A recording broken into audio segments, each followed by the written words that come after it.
ఒక్కొక్కరి life style ఒక్కొక్కలా ఉంటుంది. ఒక్కొక్కరి టేస్ట్ ఒక్కొక్కలా ఉంటుంది. ఎవరి లైఫ్‌ని వాళ్ళకి నచ్చినట్లుగా జీవిస్తారు. ఆ హక్కు వాళ్ళకుంటుంది. ఎవరు ఏ డెసిషన్ తీసుకున్నా అందులో తప్పు లేనప్పుడు నేను ఖచ్చితంగా రెస్పెక్ట్ చేస్తాను. ఎందుకో ఇది చెప్పాలనిపించింది చెప్పాను. నేను ఇప్పుడు చేస్తుంది మల్టీగ్రెయిన్ దోస.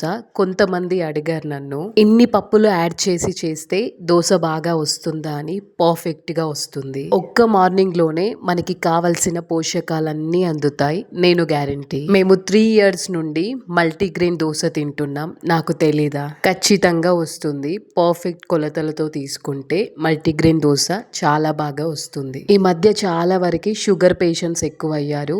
మా అమ్మకు కూడా షుగర్ ఉంది. మేము మెయింటైన్ చేసే లైఫ్ స్టైల్ అలాంటి వాళ్ళకి బాగా హెల్ప్ అవుతుంది. ఇక్కడ ఆకుకూర చూసారా, పాలకూర. ఇది వండుకునే ముందు కొంచెం ఉప్పు వేసి నానబెడితే ఇందులో ఉన్న చెడు మొత్తం పోతుంది.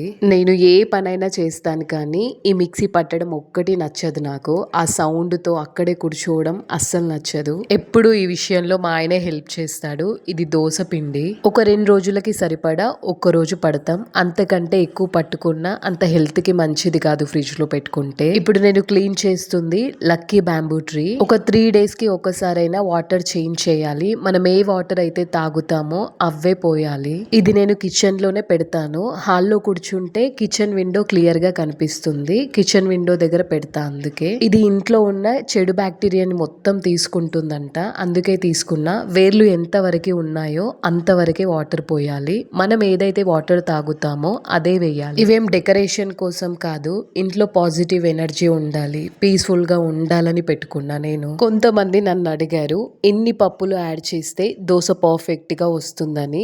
వాళ్ళ కోసమే చూపిస్తున్నాయి. ఒక గ్లాస్ వరకు మినపప్పు వేసుకుంటున్నా. ఇందులో బియ్యం వేసుకోకపోయినా దోసలు వస్తాయి. మినపప్పు యాడ్ చేసుకుంటున్నాం కాబట్టి. అలానే ఒక గ్లాస్ వరకు పల్లీలు వేసుకుంటున్నా.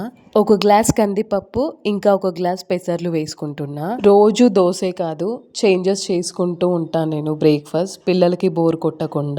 అలానే ఒక గ్లాస్ పెసరపప్పు, ఒక గ్లాస్ ఎర్రపప్పు వేసుకుంటున్నా. ఇవన్నీ క్లీన్ గా వాష్ చేసుకుంటా ఒక 2-3 టైమ్స్. మనం రెగ్యులర్ గా తినే మినపప్పు దోసలా ఉండదేమో టేస్ట్, ఇదంతా బాగోదేమో అనుకుంటారు కానీ ఏ దోసకైనా ఇడ్లీకైనా మనం చేసుకునే చట్నీతోనే టేస్ట్ వస్తుంది. చట్నీ బాగుంటే దోస పర్ఫెక్ట్ గా ఉంటుంది, టేస్టీగా ఉంటుంది. కొంతమంది ఇన్ని వేసుకుంటే దోసలు వస్తాయా అనుకుంటారు కానీ పర్ఫెక్ట్ గా వస్తాయి. అన్ని పోషకాలు మనకి అందాలి అంటే, పిల్లలు స్ట్రాంగ్ గా ఉండాలి అంటే మనం కొన్ని అలవాట్లు చేసుకోవాలి. ఇందులోనే ఒక 1/2 టీ స్పూన్ మెంతులు వేసుకున్నా. ఇంకా ఇది ఆఫ్టర్నూన్ టైం, కొద్దిసేపు బయటికి వెళ్ళిన వెదర్ చాలా చాలా బాగుంది. మా కాలనీలో ఒక నేరేడు పళ్ళ చెట్టు ఉంది. దానికి కాయలు విపరీతంగా ఉన్నాయి. మా ఆయన చెట్టు ఎక్కి పళ్ళన్నీ రాలగొట్టాడు. ఈ పళ్ళ టేస్ట్ మామూలుగా ఉండదు, చాలా చాలా స్వీట్ గా ఉంటది. ఏదేమైనా చెట్టు మీద నుండి పళ్ళు తీసుకొని తింటే మామూలుగా ఉండదు ఆ టేస్ట్ అయితే. చూస్తున్నారుగా, వీళ్ళందరూ మా కాలనీలో వాళ్ళే. ఈ నేరేడు పళ్ళు ఒకేసారి తెంపుకొని తినడం కంటే కింద పడ్డవి రాలినవి తింటేనే టేస్టీగా ఉన్నాయి. బాగా పళ్ళైన తర్వాత అవి రాలుతాయి కదా, అందుకే కావచ్చు కింద పడ్డవే టేస్టీగా అనిపించాయి నాకైతే. ఈ పళ్ళు రాలగొట్టడం, ఏరుకోవడం ఒక ఫన్ లా అనిపించింది.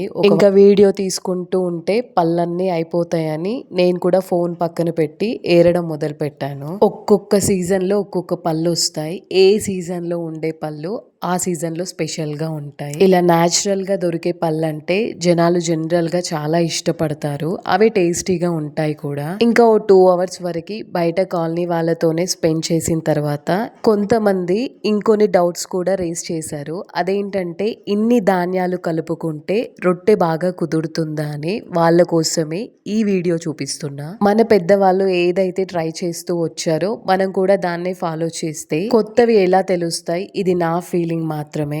జొన్న రొట్టె చాలా మంచిది, అదందరికీ తెలుసు. ఇంకొన్ని ధాన్యాలు కూడా మనం అందులోకి యాడ్ చేసుకుంటే ఇంకా పోషకాలు అందుతాయి కదా మనకి. అందుకే మేము మల్టీగ్రెయిన్ దోసని అలవాటు చేసుకున్నాం. ఇది కూడా మాక్సిమం 3 ఇయర్స్ నుండి తింటున్నాం. నేను ఒకసారి మళ్ళీ చెప్తున్నాను, ఇందులో గోధుమలు, జొన్నలు, సజ్జలు, రాగులు, బెబ్బర్లు, ఇంకా శనగలు ఇవన్నీ యాడ్ చేసుకున్నా. ఏదైనా వీడియో నచ్చినా లేదా ఏదైనా డౌట్ ఉన్నా పర్సనల్ గా మెసేజ్ చేస్తున్నారు. కామెంట్స్ మాత్రం పెట్టడం లేదు. ఇన్ని రోజులు ఇవన్నీ రిలేటివ్సే చేస్తారనుకున్నా, కానీ ఇంకొంతమంది కూడా ఇలానే చేస్తున్నారు. కమెంట్ పెడితే ఏం కాదు. ముందుగా నీళ్ళని గోరువెచ్చగా చేసుకొని పిండిలో వేసి మెత్తగా నానబెట్టుకోవాలి. చాలా స్మూత్ గా కలుపుకోవాలి పిండి. నేను ఈ కిచెన్ కౌంటర్ పైనే రొట్టె చేస్తాను. నాకు అక్కడే పర్ఫెక్ట్ గా వస్తుంది. ముందు పొడి పిండి చల్లుకొని దానిపైన రొట్టె చేసుకోవాలి. రొట్టె చేయడానికి ఖాళీ ఫింగర్స్ మాత్రమే యూస్ చేయాలి. అలా అయితేనే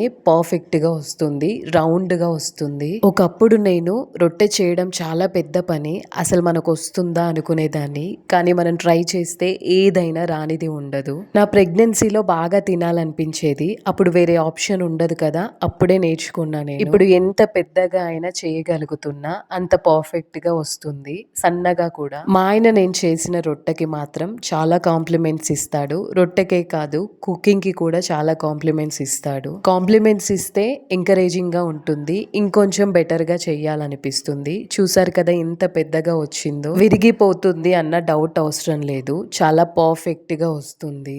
మనం ఇందులో గోధుమలు యాడ్ చేసుకుంటాం కాబట్టి రొట్టె విరిగిపోదు, పర్ఫెక్ట్ గా వస్తుంది. ఒక రొట్టెని కాల్చుకుంటూనే మనం ఇంకో రొట్టెకి ప్రిపేర్ చేసుకోవచ్చు, చాలా ఈజీగా అవుతుంది. ఈ మధ్య మా ఇద్దరు పిల్లలు బాగా తింటున్నారు, బాగా అలవాటైంది వాళ్ళకి. మేము ఇది నైట్ టైంలో ఎక్కువగా తింటాం. ఎక్కువ అని కాదు, ఎప్పుడు ఇదే తింటాం నైట్ టైంలో. రొట్టె కింది భాగం బాగా కాలింది అనుకున్నప్పుడు ఒక క్లాత్ తీసుకొని వాటర్ లో డిప్ చేసుకొని ఇలా రొట్టెకి మొత్తం అప్లై చేయాలి వాటర్. ఇలా చేస్తే మనకి రొట్టె పిండి పిండిగా అనిపించదు. నాకు రొట్టె క్రిస్పీగా ఉంటే ఇష్టం, మెత్తగా ఉంటే మాత్రం అసలు నచ్చదు. టేస్ట్ మొత్తం మనం ఎలా కాల్చుకుంటున్నాం అన్న దాంట్లోనే ఉంటుంది. బాగా కాల్చుకోకపోతే పిండి పిండి అవుతుంది, అసలు తినబుద్ధి కాదు. చూసారు కదా, రొట్టె రెడీ అయిపోయింది. మీ డౌట్ క్లియర్ అయింది కదా, అసలు విరిగిపోదు, చాలా పర్ఫెక్ట్ గా వస్తుంది. ఏదైనా యూజ్ చేసిన తర్వాతే చెప్తా నేను. ఏ కూర కాంబినేషన్స్ తో తిన్నా కానీ చాలా చాలా టేస్టీగా ఉంటుంది. నాకు ఆమ్లెట్ కాంబినేషన్ తో బాగా ఇష్టం. చూసారు కదా, మల్టీగ్రెయిన్ రోటీ ఇంకా మల్టీగ్రెయిన్ దోశ రెండు కూడా విరిగిపోకుండా పర్ఫెక్ట్ గా వచ్చాయి కదా. హెల్త్ కి చాలా మంచివి ఇవి, అన్ని పోషకాలు అందుతాయి. కొంతవరకైనా ఈ వీడియో కొంతమందికైనా యూజ్ అయింది అనుకుంటున్నా. ఒక ఇద్దరికి యూజ్ అయినా సరే ఐఎమ్ హ్యాపీ.